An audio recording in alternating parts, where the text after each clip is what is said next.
आज मैं आप सबके बीच एक बहुत ही गंभीर मुद्दा लेकर आई हूं, जिससे पूरा देश वाकिफ है।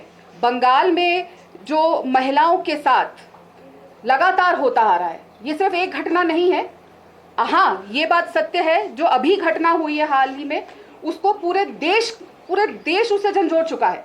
पूरे देश की हर एक बेटी, क्या हर आदमी भी बहुत ही भयावह स्थिति में आ चुका है कि ऐसा हमारे देश में ऑन ड्यूटी डॉक्टर के साथ हो सकता है। पर ये सिर्फ एक दिन की बात नहीं है, एक घटना की बात नहीं है। ये चरमराती जो कानून व्यवस्था है, जो हालात है वेस्ट बंगाल के, वहाँ की महिलाओं के, ये उसका बस एक छोटा सा एग्जाम्पल है। हालांकि किसी भी रेप को, किसी भी बलात्कार को, किसी भी ऐसे जघन्य क्राइम को हम छोटा नहीं कह सकते, लेकिन ये छोटा इसलिए मैं कह रही हूँ क्योंकि इतनी सारी हैं, तो ये एक हिस्सा है बहुत बड़ी चलते एक पूरे जो चीज़ चलती आ रही है। हिंसा बहुत बड़ी है, बलात्कार बहुत बड़ा है, लेकिन लगातार जो ये होती आ रही है, बहुत सारी पजल्स है, पूरा पजल बिखरा हुआ है, क्योंकि इसी तरीके से जैसे हमारी यहाँ की कानून व्यवस्था बिखरी हुई है। और बहुत ही शर्मनाक बात है, क्योंकि वहाँ के प्रदेश की जो मुखिया है वो एक महिला है और देश की एक लौती महिला मुख्यमंत्री है, और उनके संरक्षण में अब सरकारी बलात्कार होने लग गए हैं। और ये बहुत जिम्मेदारी से मैं कह रही हूँ कि ये सरकारी बलात्कार है, क्योंकि ये सरकार के संरक्षण में हुआ है और अभी भी सरकार पूरी कोशिश कर रही है दोषियों को बचाने की, और पूरी कोशिश कर रही है कि किसी तरह लड़की को न्याय ना मिले और लड़की का चरित्र हनन होता रहे। 9 अगस्त को हम सब को जानते हैं कि एक ऐसी घटना घटी जिसने पूरे देश को हिला दिया। एक ऑन ड्यूटी डॉक्टर जो एक पीजी पोस्ट ग्रेजुएट स्टूडेंट है, उसके साथ हॉस्पिटल में ही एक घटना घटती है। और उसके बाद क्या होता है, लगातार ऐसी चीज़ें की जाती हैं कि किस तरीके से घटना स्थल को, क्राइम सीन को, वहाँ से सबूत मिटाए जाए।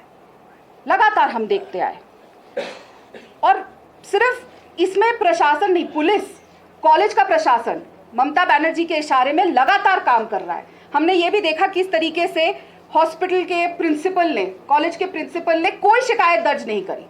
शिकायत तब दर्ज होती है जब लोग सड़कों पे उतरते हैं, लोग सवाल उठाते हैं और पूरे देश भर से आवाज़ें आती है।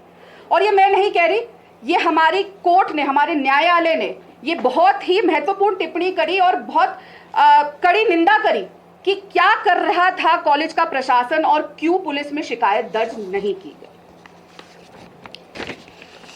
जो हमारे डॉक्टर होते हैं वो धरती पे हम सब मानते हैं कि वो भगवान का स्वरूप होते हैं, और अगर हम अपने डॉक्टर की ही रक्षा ना कर सके, वो डॉक्टर जो हमें सांस देते हैं, हमने देखा था कोरोना काल में अपनी जान की जिन डॉक्टरों ने चिंता नहीं करी ताकि हमारे घर वाले जी सके, हम लोग जी सके, आज एक डॉक्टर के लिए लोग न्याय मांग रहे हैं। पूरे देश के डॉक्टर सड़क पे है, लेकिन उस लड़की को न्याय नहीं मिल रहा। बहुत ही दर्दनाक स्थिति है। दबाव बढ़ता है, पुलिस बीच में आती है, एक आदमी को गिरफ्तार कर लिया जाता है। लेकिन हम सब ने देखा, जो फोटो सामने आई, जब उस लड़की की बॉडी की फोटो सामने आई, तो वो साफ दिख रहा है कि किस तरीके से बर्बरता से रेप हुआ है, और ये सिर्फ एक आदमी का किया कराया नहीं है। लेकिन वहाँ की पुलिस क्या करती है? पुलिस कहती है कि ये सुसाइड है, बिना पोस्टमार्टम करे पुलिस कहती है ये सुसाइड है। अब पुलिस डॉक्टर का भी काम कर रही है, पोस्टमार्टम भी देख के कर रही है, बॉडी को देख के बता सकती है कि ये सुसाइड है कि मर्डर है कि क्या है। इतने घटिया काम देश की पुलिस अगर करेगी, रक्षक अगर करेंगे, तो न्याय कहां से मिलेगा? और यहीं तक बात सीमित नहीं थी, लड़की के माँ बाप को 2 बजे तक बॉडी को देखने तक नहीं दिया गया। 2 बजे तक जब उसके फादर बॉडी को देख के आए, तो वो साफ उन्होंने आके बताया कि ये एक आदमी का किया कराया नहीं है, ज्यादा लोगों का दिखाई दे रहा है। जिस हालत में वो बॉडी मिली, जितनी चोटें थी, जिस तरीके से, जिस व्यवस्था में थी, बहुत ही दर्दनाक। मैं तो अभी आपके सामने बोल रही हूँ, मेरी जबान लड़खड़ा रही है, क्योंकि वो फोटो, वो दृश्य मेरे सामने जब आते हैं, एक महिला छोड़िए, एक इंसान होने के नाते मैं लिटरली कांप रही हूँ। बोलने में भी हमें तकलीफ होती है कि हम जब इस बारे में बात करते हैं, लेकिन वहाँ के शासन, वहाँ के प्रशासन, वहाँ की मुख्यमंत्री को कोई फर्क नहीं पड़ा। बेटियों को न्याय कब मिलेगा? बेटियों को संरक्षण कब मिलेगा? ममता बनर्जी जी, मैंने सुना है आज या कल एक प्रोटेस्ट करने जा रही है। न्यूज में भी आया था कि शायद 17 तारीख को या 18 तारीख को वो अपने ही खिलाफ एक प्रोटेस्ट मार्च निकाल रही है इस मुद्दे पे। क्या आपने कहीं ऐसा देखा है कि कोई मुख्यमंत्री अपने ही खिलाफ प्रोटेस्ट निकाल रहा है? इतना जघन्य अपराध हो गया, इतनी असंवेदनशीलता कि हर मुद्दे को आप एक मजाक बन के रख रहे हैं। अपने खिलाफ प्रोटेस्ट, तो चलिए ममता जी, अगर आप अपने खिलाफ प्रोटेस्ट कर रही हैं तो ये बात तो साफ है कि आप बिल्कुल मानती हैं कि आपकी सरकार फेल है।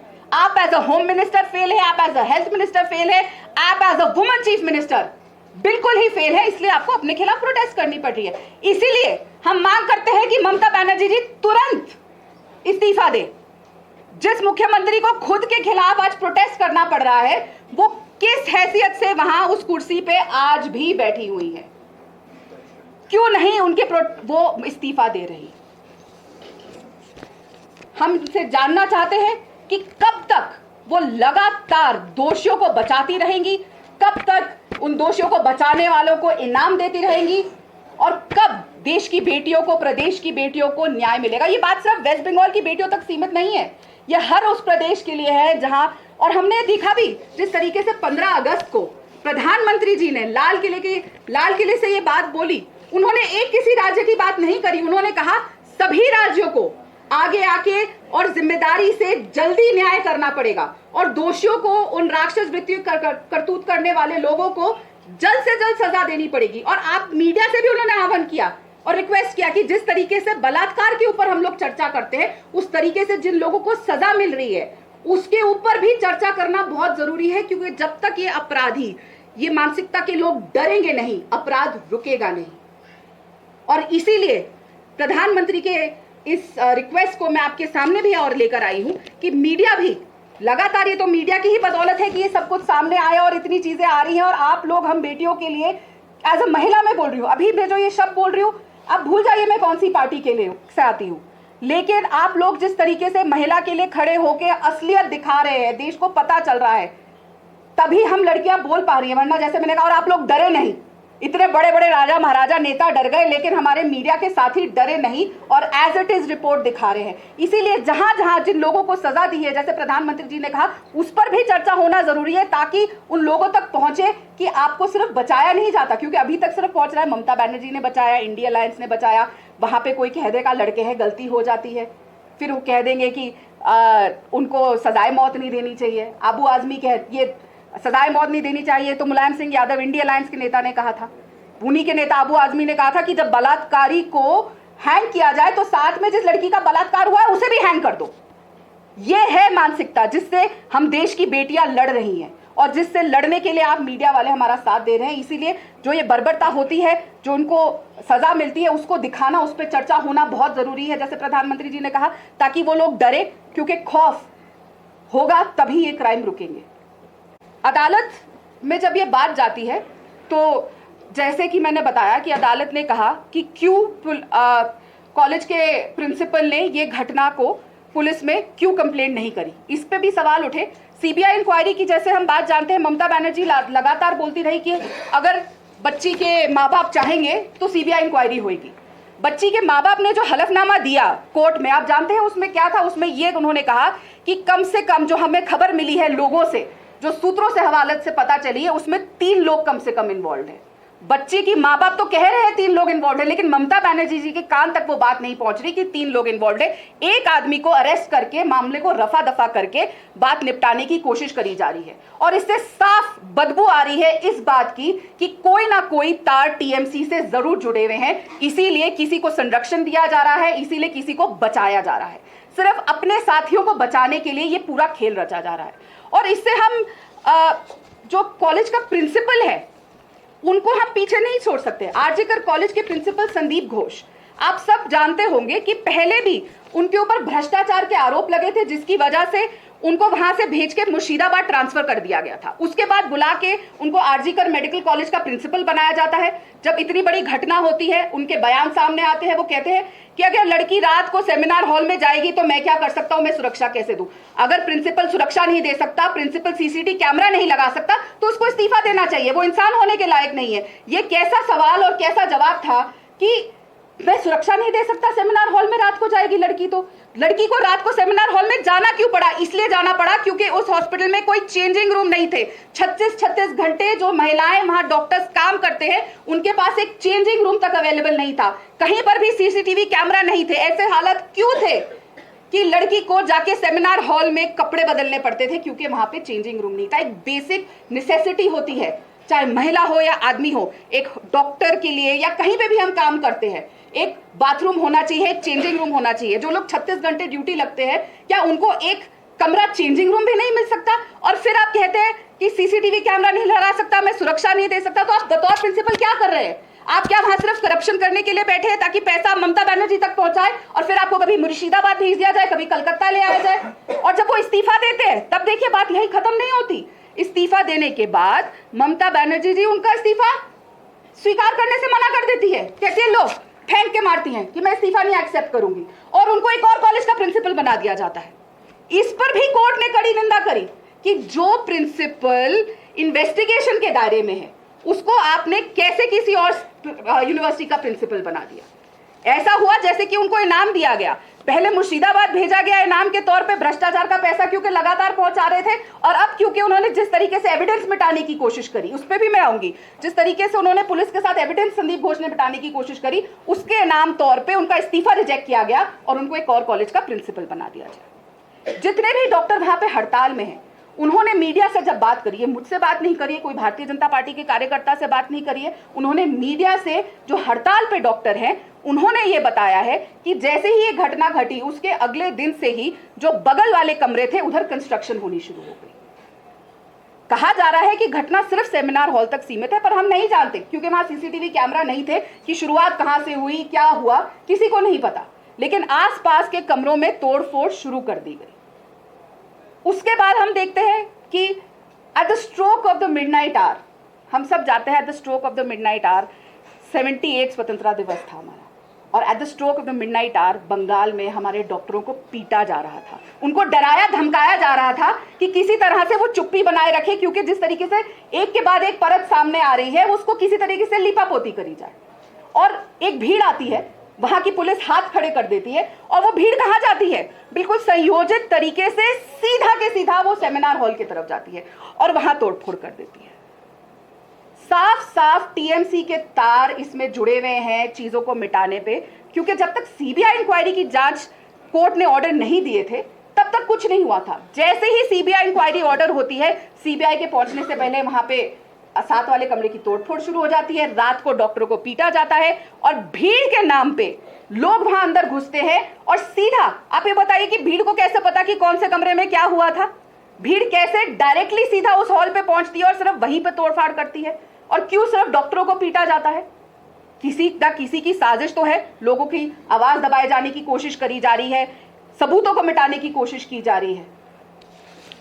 और ममता दीदी सिर्फ एक लौती मुख्यमंत्री, महिला मुख्यमंत्री नहीं है, वो उस प्रदेश की गृह मंत्री भी हैं, वो उस प्रदेश की हेल्थ मिनिस्टर भी है। और अगर और सारी चीजें जो हुई हैं सब उनके अंडर आती हैं, उनके नाक के नीचे हॉस्पिटल में ये हो रहा है, वो गृह मंत्री हैं, पुलिस ऐसे कर रही है, पुलिस अपने हाथ खड़ी कर रही है, मुख्यमंत्री होने के नाते वो शासन प्रशासन नहीं चला पा रही, तो वो इस्तीफा क्यों नहीं दे देती? आपको याद होगा अरविंद केजरीवाल ने जब निर्भया कांड हुआ था दिल्ली में, ऐसा ही एक दिल को झंझोड़ने वाला कांड था निर्भया कांड, तो जब वो हुआ था तो कांग्रेस के इनके जो साथी है इंडिया अलायंस के, शीला दीक्षित जी के लिए उन्होंने ट्वीट किया था, अभी भी वो ट्विटर पे है, do we need such a helpless CM. आज कहां है इंडी गठबंधन के लोग, कहां है वो अरविंद केजरीवाल का घर परिवार जिनसे ममता बनर्जी जी जाके कुछ दिन पहले झप्पिया पाके आई थी, गले मिलके आई थी, और इस बात के लिए कि आप जेल में हैं? आज वो नहीं पूछेंगे does West Bengal need such a helpless CM? आज कहां है इंडिया अलायंस वाले लोग? आज कहां है टीएमसी के सारे नेता? आज कहां है वो सारी महिलाएं जो लगातार जब कहीं पे भी रेप होता था तो ट्रेजेडी टूरिज्म करने पहुंच जाती थी? आज वो ममता बनर्जी के पीछे छुपी हुई हैं सारी टीएमसी की नेताएं और कह रही हैं कि समाज को बदलने की जरूरत है, हर चीज समाज को बदलने की जरूरत है। मुख्यमंत्री का कोई इसमें रोल नहीं है, होम मिनिस्टर की कोई इसमें रोल नहीं है, हेल्थ मिनिस्टर का इसमें कोई रोल नहीं है, सब गलती समाज की है। पहले उस लड़की का चरित्र हनन किया गया, अब समाज पे बात आ रही है, लेकिन ममता बनर्जी कुछ नहीं करेंगी, टीएमसी के नेता कुछ नहीं करेंगे। लेकिन जैसे ही भारतीय जनता पार्टी शासित किसी प्रदेश में या किसी और उनके नॉन अलायंस प्रदेश में कोई घटना होगी तो वहां पे बैठ के चिल्ला चिल्ला के कहेंगे और ट्वीट कर करके कहेंगे मैं देखती हूं मुझे कौन रोकता है वहां जाने से, मैं तो वहां जाऊंगी, वहां पे मैं इस्तीफा भी मांगूंगी मुख्यमंत्री का, मैं सीधा मोदी जी का इस्तीफा मांगूंगी। लेकिन यहाँ पे समाज की गलती है, समाज को बदलने की जरूरत है। बहुत शर्मनाक हालात है उस प्रदेश की जहां पे एक मुखिया महिला है। 2012 उसमें हावड़ा जिले में एक महिला मजदूर के साथ बर्बरता होती है। देर से पुलिस कार्रवाई और लगातार दोषियों को बचाने का वहां पे सारे सबूत मिले थे, फिर भी दोषियों को बचाया गया। एक कामधुनी में सामूहिक दुष्कर्म हुआ 2013 में, जहां पे एक ऐसे ही युवा बीए की छात्रा के साथ सामूहिक बलात्कार हुआ था। देश को कंपा दिया था उस बलात्कार ने। अगर आप वापस उस पे जाएंगे, आप कईयों को तो याद भी होगा, कांपने वाले हालात थे उस समय। वहां पर भी पूरे मामले को रफा दफा करके दबाने की कोशिश की गई थी। फिर वीरभूमि का सामूहिक दुष्कर्म, जिसमें पंचायत के आदेश पे एक महिला के साथ सामूहिक बलात्कार किया गया।